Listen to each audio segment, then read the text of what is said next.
Hello, welcome friends, me Anila. The topic of my discussion is balancing equation for potassium dichromate and hydrogen peroxide. But before this, don't forget to like and subscribe my channel and press bell icon. Balancing equation for potassium dichromate and hydrogen peroxide. दोस्तों आज की इस video में मैं आपको potassium dichromate and hydrogen peroxide के दरमियान reaction की इक्वेशन बैलेंस करना सिखाऊंगी। पोटेशियम डाइक्रोमेट जो कि एक ऑक्सीडाइजिंग एजेंट है रिएक्ट करेगा हाइड्रोजन पेरोक्साइड से।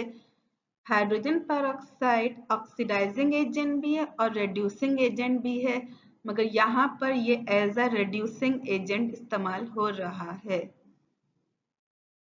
पोटेशियम डाइक्रोमेट जो कि एक ऑक्सीडाइजिंग एजेंट है, ये खुद रिड्यूस होगा, क्रोमियम +12 से +6 में जाएगा, जबकि हाइड्रोजन पेरोक्साइड ये खुद ऑक्सीडाइज होगा, -2 से 0 में जाएगा। फर्स्ट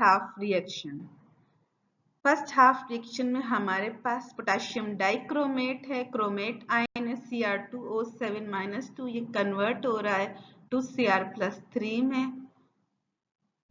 चूंकि एक ऑक्सीजन के ऊपर -2 चार्ज होता है तो 7 ऑक्सीजन के ऊपर -14 चार्ज होगा। चूंकि ओवरऑल चार्ज -2 है क्रोमेट में, तो इसको बैलेंस करने के लिए 2 क्रोमियम पे +12 चार्ज होगा। प्रोडक्ट में जो क्रोमियम है इसके +3 चार्ज है, तो 2 क्रोमियम पे +6 चार्ज होगा। So chromium has changes its oxidation state from +12 to +6. इसका मतलब है the reduction occurs and 6 electrons are added. तो क्रोमियम ने +12 से +6 में गया है, रिडक्शन हुई है, 6 इलेक्ट्रॉन्स ऐड हुए हैं। That is 6 electrons plus potassium dichromate gives us 2 chromium +3. तो 6 इलेक्ट्रॉन्स हमने ऐड कर दिए हैं। चूंकि लेफ्ट साइड पे हमारे पास 7 ऑक्सीजन हैं, तो इसको बैलेंस करने के लिए हम राइट साइड पे 7 वाटर मॉलिक्यूल्स लगाएंगे। To balance oxygen 7 water molecules are added on right side, that is 6 electrons plus potassium dichromate gives us 2 chromium +3 plus 7 water molecules. तो क्रोमियम भी बैलेंस हो गया और ऑक्सीजन भी दोनों साइड्स पे 7 बैलेंस हो गए। लेकिन चूंकि राइट साइड पे हाइड्रोजन भी आ गए हैं 14, तो 14 हाइड्रोजन को भी बैलेंस करेंगे नेक्स्ट स्लाइड में। To balance hydrogen, 14 protons are added on left side. That is 14 hydrogen हम लेफ्ट साइड पे लगाएंगे ताकि हाइड्रोजन भी बैलेंस हो जाए। इस इक्वेशन 1 में क्रोमियम भी 2 बैलेंस हैं, 6 इलेक्ट्रॉन्स की एडिशन हुई है, प्रोटॉन्स भी 14 हैं, ऑक्सीजन भी 7 हैं। So this is first half reaction. Second half reaction में हाइड्रोजन पेरोक्साइड कन्वर्ट हो रहा है मॉलिक्यूलर ऑक्सीजन में। यहाँ पर हाइड्रोजन के ऊपर एक हाइड्रोजन पे +1 चार्ज है, तो 2 हाइड्रोजन पे +2 चार्ज होगा, तो 2 ऑक्सीजन पे -2 चार्ज है, तो एक ऑक्सीजन पे -1 चार्ज होगा, जबकि मॉलिक्यूलर ऑक्सीजन में 0 चार्ज होता है। तो चूंकि ऑक्सीजन की ऑक्सीडेशन स्टेट -2 से 0 में गई है, that means oxidation occurs and 2 electrons are released. यहाँ पर hydrogen peroxide is converted into molecular oxygen plus 2 electrons. Electrons भी बैलेंस हो गए, ऑक्सीजन भी दो है दोनों साइड्स पे, लेकिन लेफ्ट साइड पे हाइड्रोजन भी मौजूद है, इनको हम बैलेंस करेंगे। इनको बैलेंस करने के लिए हम राइट साइड पे 2 प्रोटॉन्स ऐड करेंगे।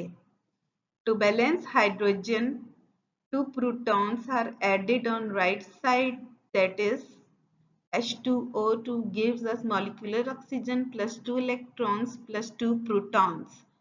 This is equation number 2.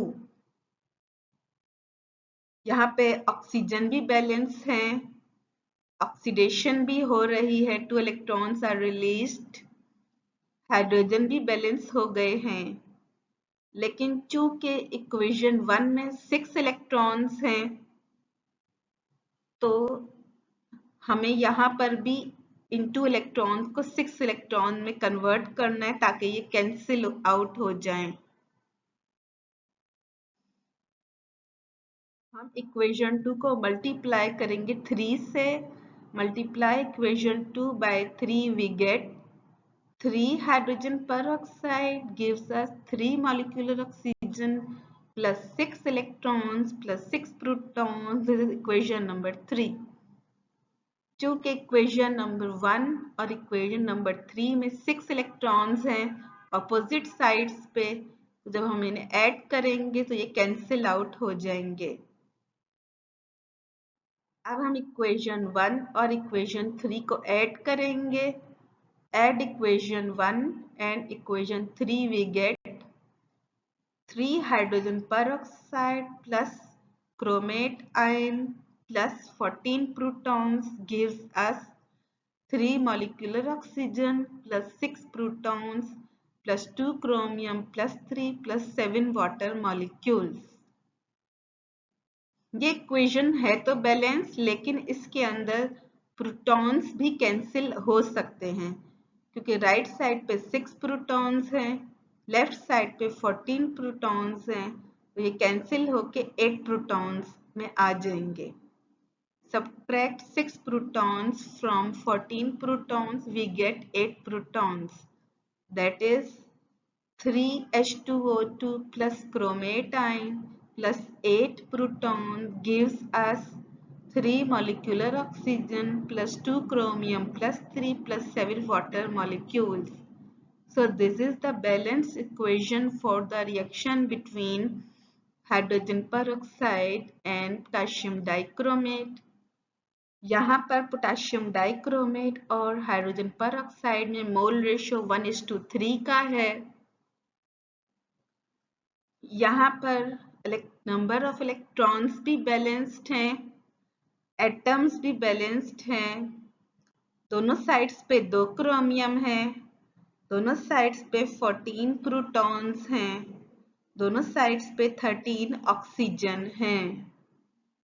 तो ये इक्वेशन बैलेंस है। यहाँ पे potassium dichromate as an oxidising agent है जो खुद रिड्यूस हुआ है और दूसरे को ऑक्सीडाइज कर रहा है, और hydrogen peroxide as a reducing agent है जो खुद ऑक्सीडाइज हो रहा है और दूसरे को रिड्यूस कर रहा है। तो क्रोमियम +12 से +6 में जा रहा है, रिडक्शन हो रही है, और हाइड्रोजन peroxide -2 से 0 में जा रहा है, ऑक्सीडेशन हो रही है। So this is the balanced equation for the reaction between potassium dichromate and hydrogen peroxide. In this way we can balance redox equation between potassium dichromate and hydrogen peroxide. इस तरह हम potassium dichromate and hydrogen peroxide के दरमियान equation को balance कर सकते हैं। Hydrogen peroxide जो कि ऑक्सीडाइजिंग एजेंट भी है और रिड्यूसिंग एजेंट भी है, लेकिन यहाँ पर ये एज अ रिड्यूसिंग एजेंट इस्तेमाल हुआ है। पोटेशियम डाइक्रोमेट एक ऑक्सीडाइजिंग एजेंट है। तो दोस्तों इस तरह हम potassium dichromate and hydrogen peroxide के दरमियान रिएक्शन की इक्वेशन बैलेंस कर सकते हैं। दोस्तों आज की इस वीडियो में अगर आपको ये इक्वेशन बैलेंस समझ में नहीं आई तो आप कमेंट्स में मुझसे रब्ता कर सकते हैं। I can help you. Thanks.